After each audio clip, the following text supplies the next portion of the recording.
The second thing was that they realized that it was the mismanagement of their emotions and the hormones of stress that really began to create their condition. Now, stress is when your brain and body are knocked out of balance. Stress is when your body's knocked out of homeostasis. We have an innate mechanism in our body that returns us back to order. I love the idea of people taking time out of their lives to prove to themselves that if they're defined by the vision of the future, then they're not living by the memories of the past. And that's where the unknown exists. So many people, the unknown is a scary place. So they don't see that future because they're used to seeing that future with evidence, with their senses. And you have to be able to get beyond that and stay in the unknown, stay in that discomfort, and then in that moment to begin to self-regulate. Like, oh, I'm starting to feel a little anxiety. Ooh, I'm starting to feel a little frustration. That's the defining moment where your body's going back to the past, because emotions are a record of the past. Or you go into routine again. So you catch yourself. It's a victory. And if you keep catching yourself, those victories add up. And it's not so much about your wealth or your health or your freedom or your new relationship. It's actually about who you become. And so overcoming the old self allows us to become somebody else. And there is that period of transition. I call it the void, where there's just not a lot happening. And you just got to be able to keep going and continuously get to the end of your belief. That is the key, because the universe only gives us what we think we're worthy of receiving. So we got to become initiated into this and understand it. Thousands of years of programming that says that we have to change things matter to matter, in three-dimensional reality, and it will take time. But to begin to connect to that resource called the quantum field and create from the field instead of from matter, there's a lot of unlearning that has to go on. You have to really begin to mentally rehearse. So you ask yourself at the end of your day, I do this every day. How'd I do? How'd I do today, bro? How'd you do? Did you do good? Where'd you fall from grace? What was it that caused you to go unconscious for the rest of the day? What was that moment? Now, if you're a student of life, you'll begin to contemplate, well, it was that person that said that thing, then I react, things didn't go my way, and I started feeling angry or frustrated or fearful. The next time that happens, how could I evolve my experience? Now, you may have to search for some answers of the best model to build, or you may actually have a long contemplation and start to go, God, the next time that happens, I think I'm going to do this, or I'm going to do that, or I'm going to plan my behaviors.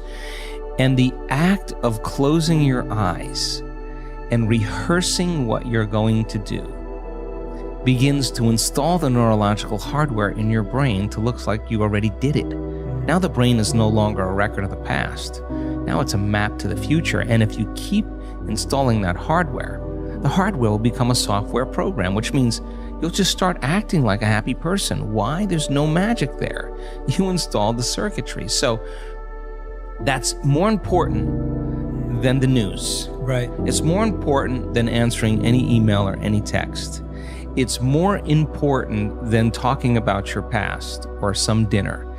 If you can begin to just think about how you're going to do it differently, that's the building process neurologically already. So now you have to get conscious in order to do that. And it takes some time. It means you got to shut your cell phone off. You got to close your door. You got to take a break from everything out there and begin to practice. And so by experience, then you start noticing, oh, here it comes the frustration, here comes the fear. And now we've given people the tools to be able to self-regulate, to create brain and heart coherence. And so you see people say, excuse me 1 minute, I just need a minute. They take some breaths, they get back in, they connect to the energy of their future. This is incidental compared to where they're going. So they don't fall from grace. They don't allow their energy to drop. And so, in the beginning, it takes a lot, because it takes a lot of energy and awareness to stay conscious and not go unconscious. But if you're persistent and you're determined and you're sincere, you begin to figure it out. You begin to say, I am not going to give my power away to that person or that circumstance when I can use it to heal or to create a new future. And so people then won't excuse themselves and say, I had a hard day yesterday, I had a fight with my coworker or my ex, and I don't feel like doing the work. Well, that's the time to get back on the horse. Yeah. Because it's all of those times that we self-correct. Those are the most valuable moments to us. People who have had profoundly transcendental experiences where we say, got lit up, they connected, and their brain goes into very, very high coherence states and super gamma patterns that are way outside of normal, and they have a transcendental download or connection that's mystical. They look back at their entire life. They don't want to change one thing in their past because it got them to that moment. That's the moment the past no longer exists. Now, by the same means, they look back at their past and they see all those tough moments where they overcame themselves and they fall in love with that person. They don't look at the good meditations or the things that went well. They know that it was those moments that got them to this moment. And I think then that's when they begin to understand that all of the hard work, all the effort, in who we become makes, no one can take that away from us. So then once we arrive at that level and we experience whatever the dream is or whatever we create, the next thing is do it until you fully enjoy it. And then when it gets boring or predictable, let's go again. Let's do something else. Yeah. And I think that's evolution. And all of those cars and homes and whatever that is, are symbols of what it looks like when a person actually arrives at this concept called abundance, right? So if those things help them to associate with something that creates a feeling of abundance, and they're building their vision board to help them to get clear on their intent, then that's fine, because they're associating objects or things or material things that they'll say, that's when I know that I'm abundant. That's fine.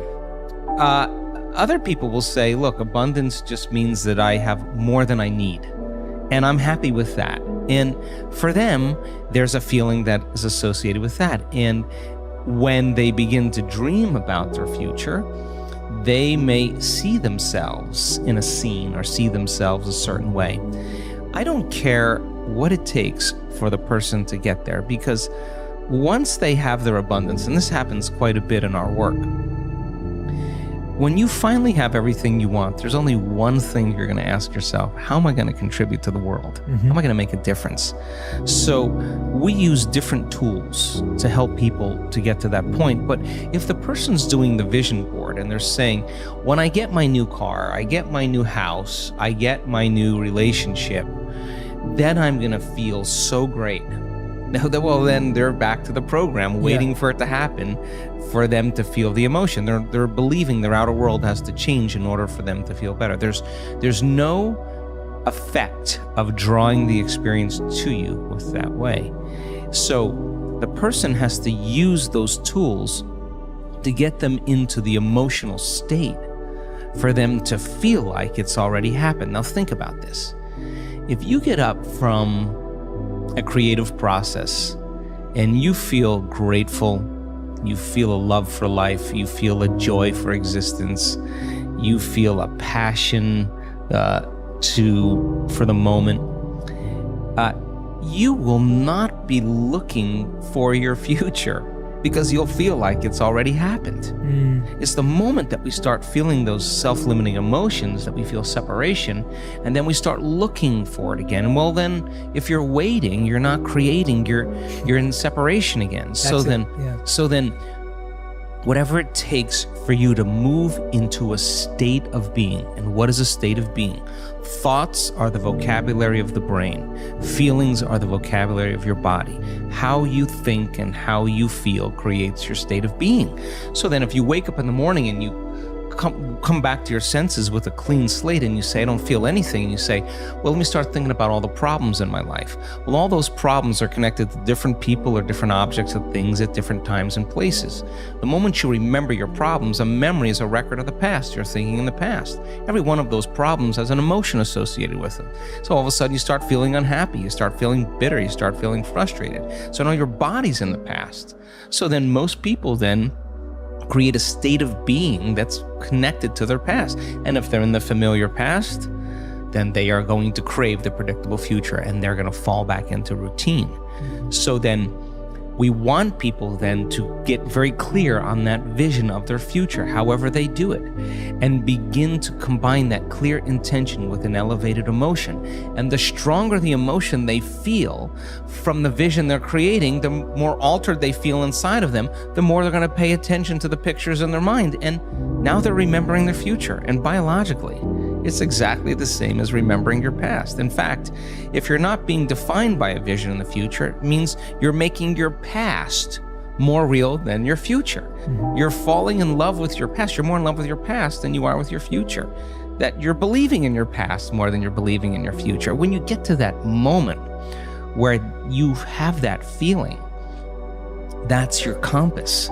Because that feeling is going to drive your behaviors. It's going to drive more of those thoughts. And when you feel that feeling and it's visceral, no person, no thing, no experience will stand in the way between you and that vision. And you will be initiated by the universe into wealth. You will be initiated into health. You'll be initiated into freedom. Those people, all those people that have healed themselves of all those different health conditions, they are so humble and so happy, and they feel so great that they would never trade this feeling because of what you thought of them. They've left that program behind a long time ago. They actually don't care how you think of them. They actually are so happy with themselves that they're no longer dependent on anything outside of them. Now, I think that's a really important moment, because that's the moment we give people permission in our lives to do the same, right? And I think that more and more people are beginning to figure that out as they do this work.